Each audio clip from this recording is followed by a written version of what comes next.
Bismillahirrahmanirrahim. Assalamualaikum warahmatullahi wabarakatuh.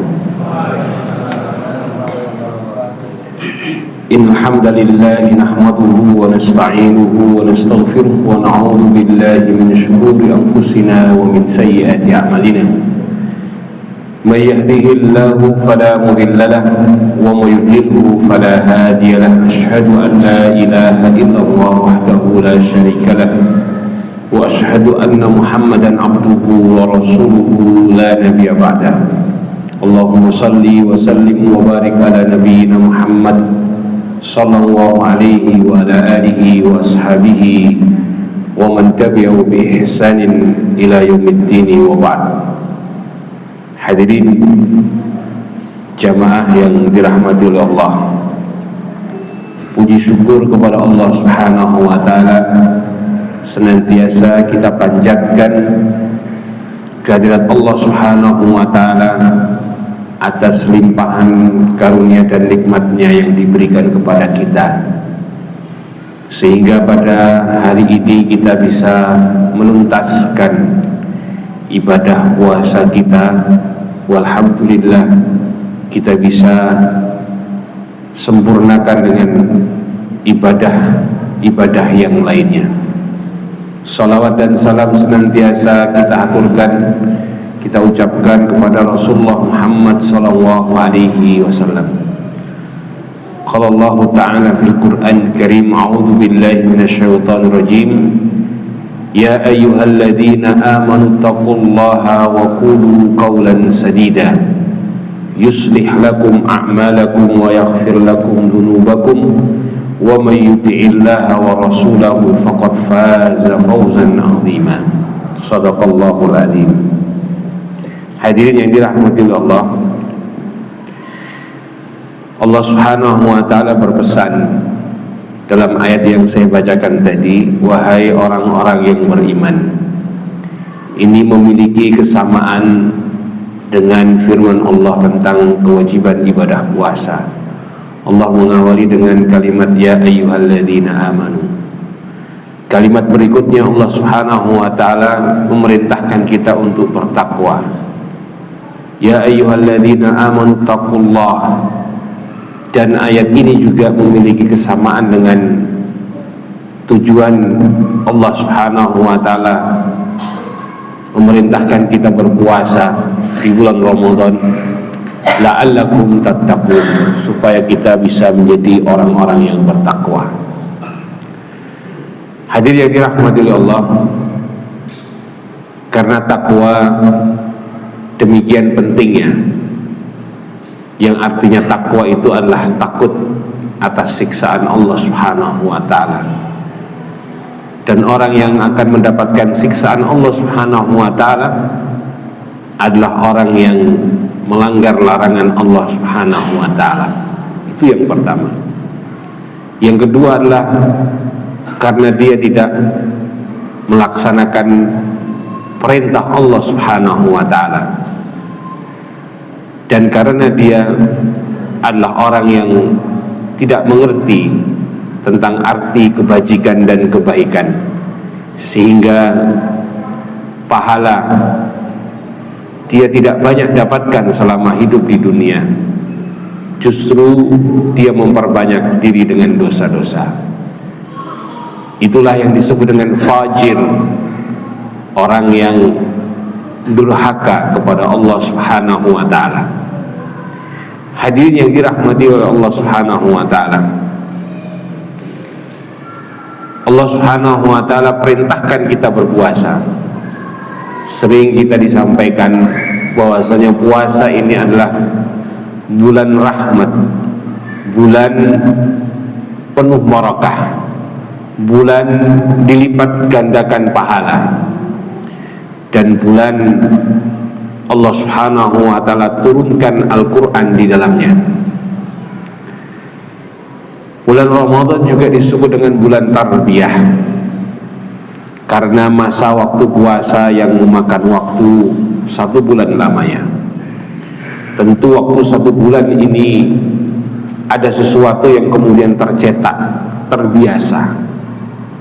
Kita awal puasa mungkin merasakan lapar dan dahaga lebih daripada hari-hari yang lainnya karena pertama kalinya. Tapi kemudian itu diulangi hari yang kedua, hari yang ketiga, hari yang keempat, hari yang kelima, dan seterusnya. Lama-kelamaan puasa itu seperti sesuatu hal yang biasa bagi kita. Itu adalah nilai daripada tarbiyah, tadribat, sebuah pelatihan sedikit demi sedikit kemudian menjadi terbiasa. Hadirin yang dirahmati oleh Allah, di antara yang kita tidak boleh lewatkan dalam ibadah puasa ini adalah nilai tarbiyah yang Allah Subhanahu wa taala ingin tanamkan kepada diri kita sebagai orang-orang yang siddiqin, orang-orang yang jujur, orang-orang yang amanah. Karena dalam puasa kita senantiasa di siang hari selama kita menahan lapar dan dahaga itu, kita memikul amanah dan kejujuran. Kita puasa sehari-hari tidak ada CCTV, tetapi kita kemudian patuh terhadap muftiratus siyam, apa-apa yang kemudian membuat puasa kita terbatalkan, itu semuanya kita hindari tanpa ada pantauan CCTV dan seterusnya. Tapi kita mampu menahannya. Hadirin yang dirahmati Allah, itulah yang kemudian Rasulullah SAW sabdakan dalam sebuah riwayat. Allah Subhanahu wa taala berfirman, berarti hadis ini adalah hadis qudsi, asyamu li wa ana ajzi bihi. Puasa itu adalah untukku. Semua ibadah itu kita peruntukkan untuk Allah Subhanahu wa taala. Tetapi puasa mengandung hal nilai yang lebih daripada itu, daripada ibadah yang lainnya. Karena dalam puasa kita diajarkan menjadi orang yang memikul amanah dan melaksanakannya dengan penuh kejujuran. Selama waktu mulai terbitnya fajar hingga tenggelamnya matahari, kita diliputi dengan sifat amanah dan kejujuran. Hari demi hari kita lakukan. Di antara yang harus kita ambil pelajaran dalam nilai amanah dan kejujuran selama ibadah siang kita, harus kita bawa, kita transformasikan dalam kehidupan kita sehari-hari. Hadirin yang dirahmati oleh Allah, bagaimana bentuk amanah dan kejujuran ini kemudian kita transformasikan dalam kehidupan sehari-hari? Yang pertama adalah as-sidqu fin niyati. Bagaimana kita menjadi orang-orang yang jujur dalam masalah niat. Jangan sering kemudian kita membohongi diri kita sendiri. Apalagi kita ingin mencoba membohongi Allah Subhanahu wa taala. Sungguhnya Allah Subhanahu wa taala tidak bisa dibohongi. Ya'lamu sirrakum wa jaharakum. Allah tahu apa yang ada dalam hati kita, dan Allah juga tahu apa yang kita kerjakan zahir seperti hanya yang kita kerjakan sehari-hari.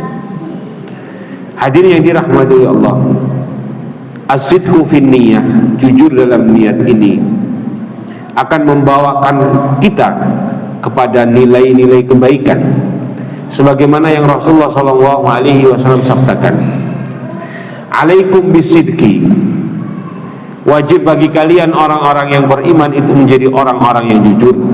Fa inna sidqa yahdi ilal bir, karena kejujuran itu akan membawa kita kepada kebaikan.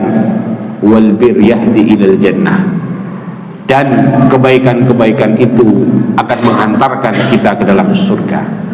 Orang-orang yang bisa tulus dalam niatnya, bersih dalam hatinya, jujur dalam niatnya, akan menghantarkan dia melakukan kebajikan-kebajikan dalam kehidupan sehari-hari. Dan kebajikan-kebajikan itu akan membawa seseorang ke dalam surga Allah Subhanahu wa taala. Wa iyyakum bil kadhibi, dan hindarilah olehmu itu dusta. Fa innal kadhiba, karena dusta itu yahdi ilal jur, menunjukkan kita kepada perilaku curang, wal jur yahdi ilan nar, sedangkan perilaku curang itu akan membawa kita menuju neraka. Hadirin yang dirahmati oleh Allah, setelah kita bisa membersihkan niat kita, jujur tanpa ada nifak, tanpa ada kemunafikan dalam hati kita, dalam niat kita, maka langkah berikutnya adalah asidku fil a'mal, jujur dalam tindak tanduk sehari-hari. Sawa'un kana bil lisan, baik itu dengan lisan kita, au bil arkan, atau dengan jawarih, dengan tindak tanduk fisik kita, pekerjaan kita, profesi kita. Hadirin yang dirahmati oleh Allah, pada saat antara niat dan perbuatan ini bisa kita selaraskan dengan amanah dan kejujuran, insya Allah banyak kehidupan kita akan menjadi baik, sebagaimana yang Allah Subhanahu wa ta'ala firmankan tadi, ittaqullah wa qulu qawlan sadida, dan ucapkanlah ucapan-ucapan yang benar. Yuslih lakum a'malakum, Allah akan baguskan perbuatan-perbuatan kita, pekerjaan-pekerjaan kita. Wa yaghfir lakum dzunubakum, dan Allah akan ampuni kekeliruan-kekeliruan kita. Karena pada saat seseorang telah memiliki niat yang baik, kemudian dia ternyata terjadi hal-hal kesandung, keliru, keselio dalam kehidupan sehari-hari, itu adalah kekeliruan yang dia tidak sengaja, maka akan mudah bagi Allah Subhanahu wa ta'ala untuk memberikan ampunan kepadanya. Tentu berbeda dengan orang yang melakukan kejahatan, keburukan penuh dengan kesengajaan, sudah diniatkan sebelumnya, maka Allah Subhanahu wa ta'ala tentu lebih berat untuk memberikan ampunan kepadanya. Dan janji Allah Subhanahu wa ta'ala akan diberikan kehidupan yang baik. Wa may yuti'illaha wa rasulahu faqad faza fawzan 'azima. Dan siapa orang yang mau taat kepada Allah dan Rasulnya, niscaya Allah Subhanahu wa ta'ala memberikan kemenangan baginya. Hadirin yang dirahmati oleh Allah, puasa kita ditanamkan untuk menjadi pribadi-pribadi yang jujur. Harapannya adalah dalam kehidupan sehari-hari kita bisa menjadi pribadi-pribadi yang jujur dan amanah. Amanah dalam niat kita, amanah dalam keinginan kita, amanah dalam interest kita. Karena setiap individu kita ini adalah memiliki interest, keinginan untuk mendapatkan hal-hal yang positif. Jangan pernah berniat untuk mencurangi orang lain, karena keinginan untuk mencurangi orang lain adalah pintu kemudian kita melakukan pelanggaran-pelanggaran etika-etika agama dan etika-etika sosial. Yang berikutnya, hadirin yang dirahmati oleh Allah, pada saat kita sudah bisa membersihkan diri kita dari keinginan, iktikat untuk mencurangi orang lain, maka bersihkan tindakan kita untuk mencurangi orang lain hanya semata-mata untuk kepentingan dan keuntungan yang segelintir, sekelumit, yang sangat sedikit saja. Pada saat kita menjadi seorang pedagang, jujurlah dalam setiap transaksi perdagangan kita. Pada saat kita menjadi pegawai, jujur dan amanahlah dalam setiap pekerjaan dan tanggung jawab kita.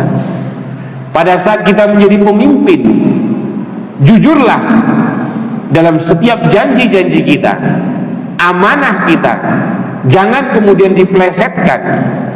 Pada saat bersilat lidah di depan umum, kita ini dipilih untuk menunaikan amanah rakyat, tetapi pada saat yang sama apa yang dikerjakan adalah untuk kepentingan pribadinya semata. Ini adalah perbuatan nifak dalam profesi dan dalam pekerjaan. Hadirin yang dirahmati Allah, jangan sampai bulan Ramadan ini kita kering daripada pelajaran jujur dan amanah. Karena jujur dan amanah itu hari-hari ini menjadi barang yang langka di negeri kita.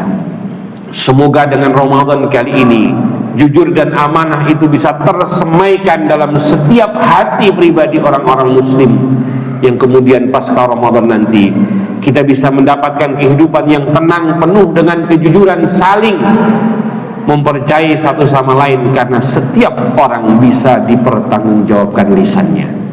Aqulu qawli hadza wa astaghfirullah li wa lakum wa lisairil muslimin min kulli dhanbin fastaghfiruhu innahu huwal ghafurur rahim wa aqimis salat.